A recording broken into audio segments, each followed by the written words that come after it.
Belfer Center for Science and International Affairs and Concordia Leadership Council member.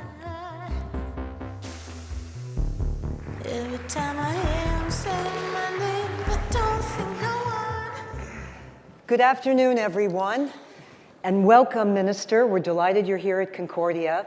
We have a very interesting topic this afternoon. We're going to focus on the influence of small state actors. Minister, tell us, why do small state actors make a difference in the global community and on the global scene? Well, first of all, I'd like to thank you, Paula, for hosting me here, and thank Concordia for making the time for this session. Small state matters always, and when you look at small states, they are enjoying certain benefits which the other big states they might not have. First of all, either they will be geographically located in a strategic position, or they will have a unique resource that make them more needed by other countries, and they never represent a threat for any other countries. So forging alliances with the small states always being very useful and very successful with other big nations. And also, if you will look at them from performance angle, they have efficiency, flexibility, and adaptability. They are more agile in moving than the bigger states. Today, if you will look at the United Nations, the countries which are represented here in the United Nations, most of them, the majority is small states. And they have the equal rights with the big states, not on all the levels, but at least on the General Assembly level, they are enjoying the same vote. And it doesn't matter if a small state like Qatar or a small island somewhere in the Pacific, they vote together with China, Russia, and the United States. So I think the multilateralism has enhanced the role of small states in the world scene. But share with us some of the obstacles which small state actors do confront.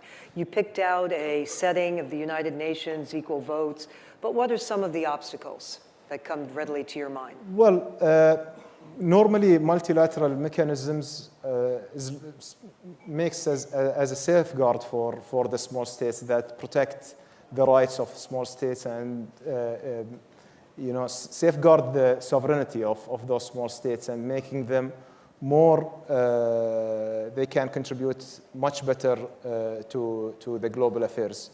But when those multilateral mechanisms fail to address these concerns of small states and doesn't have the binding mechanism to preserve the rights of the small states, then it represents a big obstacle for them. And you have always in the world stage, you will have good actors and bad actors. So the small states are more vulnerable for those bad actors sometimes. And what we would like to see as a small state, we would like to see an effective multilateral mechanism that can resolve all these disputes in a peaceful manner. Qatar matters, like, for example, as a small state, we look at diplomacy as the only way forward for resolving any dispute.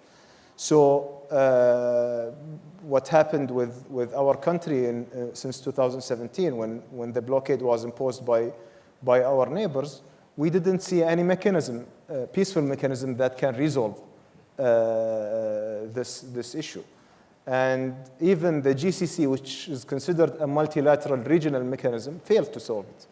So I think we need to look at more regional and multilateral mechanisms that help small states to preserve their rights and solving all these disputes by a peaceful manner. Can you give an example separate from the one you just cited, but in the context of the Middle East, because there's so many issues that are focused on and crises in the Middle East.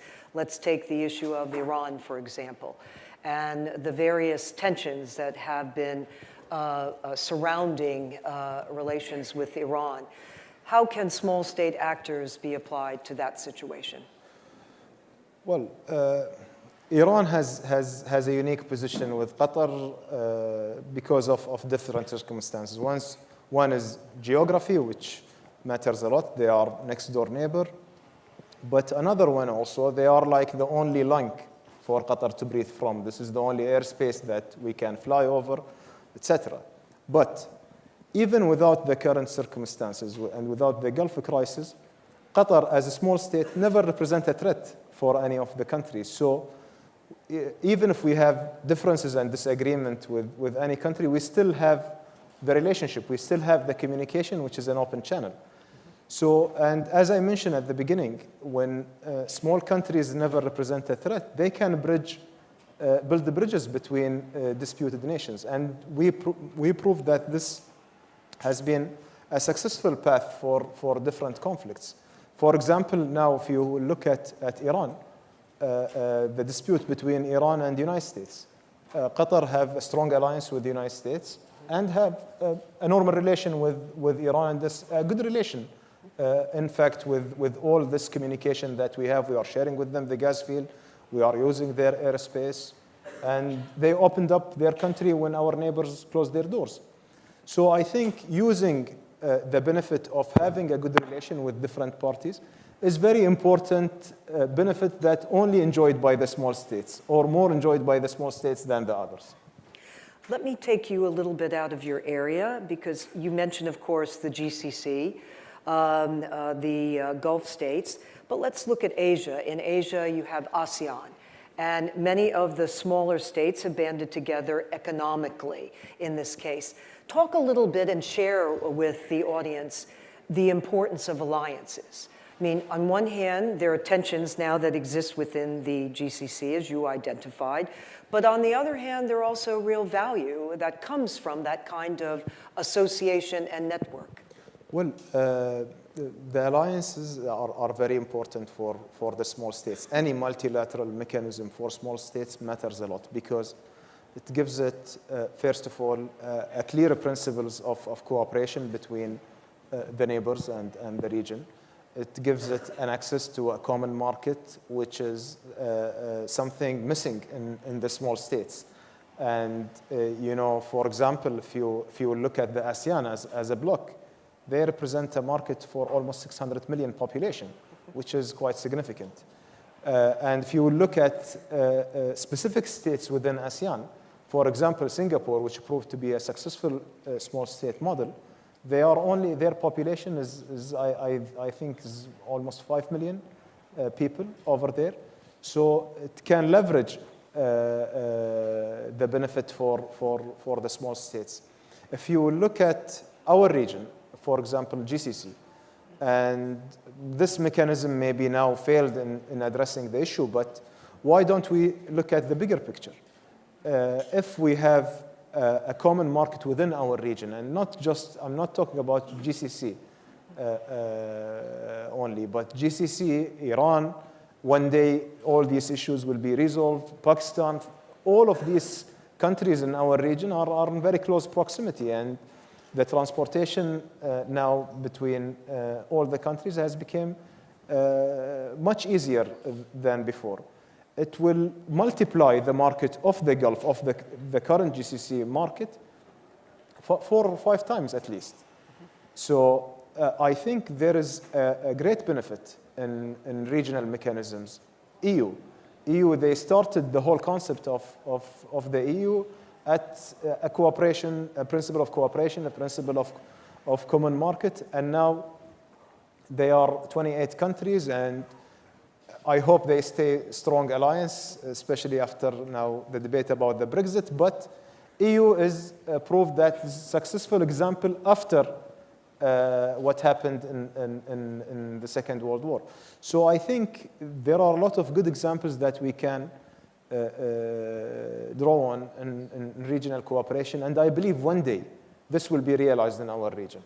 What steps would you like to see larger states take in order to produce and engender greater inclusivity for those that are smaller? Are there certain steps that you would recommend? And also, take it from the standpoint of your country specifically. Well, larger states, they have, as they are large and they are enjoying a lot of benefits that other small states are missing, they have a responsibility to protect the world order, to protect the international mechanisms, to protect, to make sure that there is no bad actors allowed to, to play around and to mess around different regions.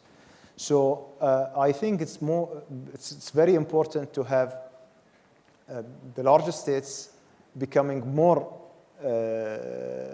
as a leader in different mechanisms to make sure that these mechanisms are implemented and enforced. Not, we can see, for example, mass atrocities happening in our region, like what's happening in Syria, what's happened with Libya. Now, the president of Presidential Council, he just laid what was happening with his country. And we see a disrespect for the international law. Whose responsibility to protect this international law and to make sure that the international law is applied in those countries? I think the big states have responsibilities in doing so.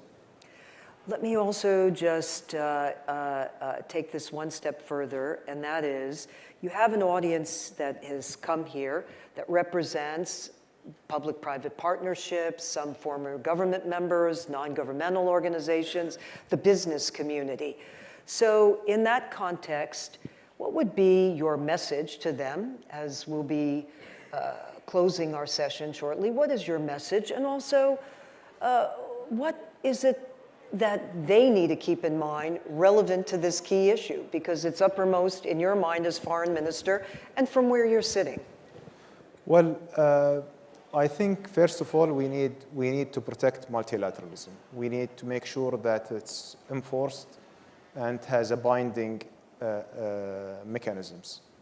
But second, and I think this is my main message, that don't judge the countries based on their size. Judge them on their impact. A small country like Qatar, which is considered a small state, its development, its contribution, how strategically it's positioned, what kind of resources we are blessed with, like, for example, like the LNG. All these things didn't make Qatar as a closed, small country. But it made Qatar with a significant footprint in the world. Our development aid is reaching to more than 100 countries. The investment, the Qatari investment is everywhere in the world. Our programs for education, for supporting the diplomatic efforts or for peacekeeping are everywhere. Sudan, Libya, Lebanon, Djibouti, and Eritrea. So it's not really about the size. It's really about the impact, and when those small states can lead and can innovate.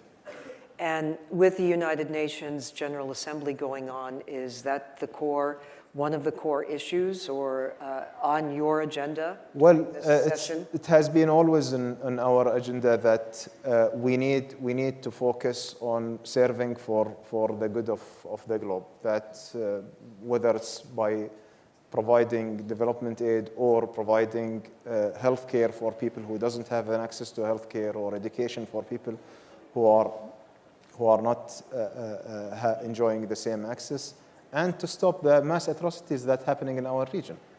These are always on our agenda. Well, Minister, thank you for coming today. It's most appreciated. Please join me in thanking the Foreign Minister for joining here as Concordia.